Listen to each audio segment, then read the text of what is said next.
Heavenly Life by James Allen. Chapter 6. The Righteous Man. The righteous man is invincible. No enemy can possibly overcome or confound him. He needs no other protection than that of his own integrity and holiness. As it is impossible for evil to overcome good, so the righteous man can never be brought low by the unrighteous.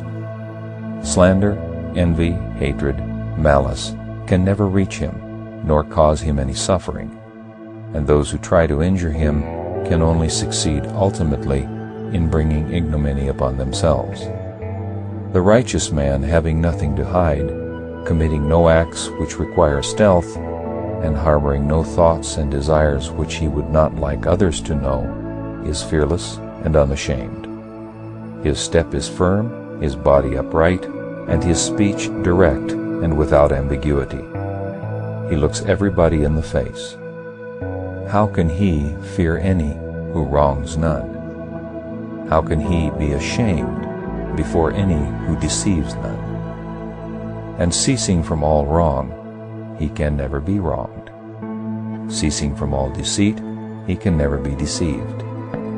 The righteous man, performing all his duties with scrupulous diligence and living above sin, is invulnerable at every point.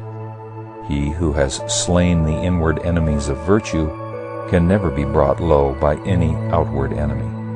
Neither does he need to seek any protection against them, righteousness being an all-sufficient protection. The unrighteous man is vulnerable at almost every point, living in his passions, the slave of prejudices, impulses, and ill-formed opinions.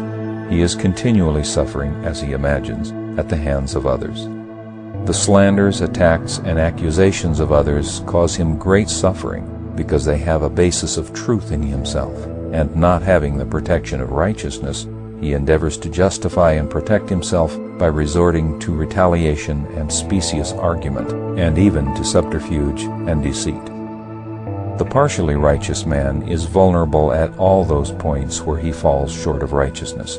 And should the righteous man fall from his righteousness and give way to one sin, his invincibility is gone, for he has thereby placed himself where attack and accusation can justly reach and injure him, because he has first injured himself.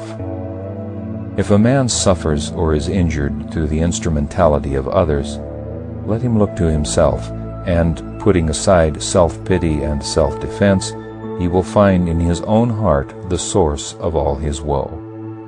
No evil can happen to the righteous man who has cut off the source of evil in himself, living in the all-good and abstaining from sin in thought, word, and deed. Whatever happens to him is good. Neither can any person, event, or circumstance cause him suffering, for the tyranny of circumstance is utterly destroyed for him who has broken the bonds of sin. The suffering, the sorrowing, the weary, and broken-hearted ever seek a sorrowless refuge, a haven of perpetual peace. Let such fly to the refuge of the righteous life. Let them come now and enter the haven of the sinless state, for sorrow cannot overtake the righteous. Suffering cannot reach him who does not waste in self-seeking his spiritual substance, and he cannot be afflicted by weariness and unrest, whose heart is at peace with all. End of Chapter 6.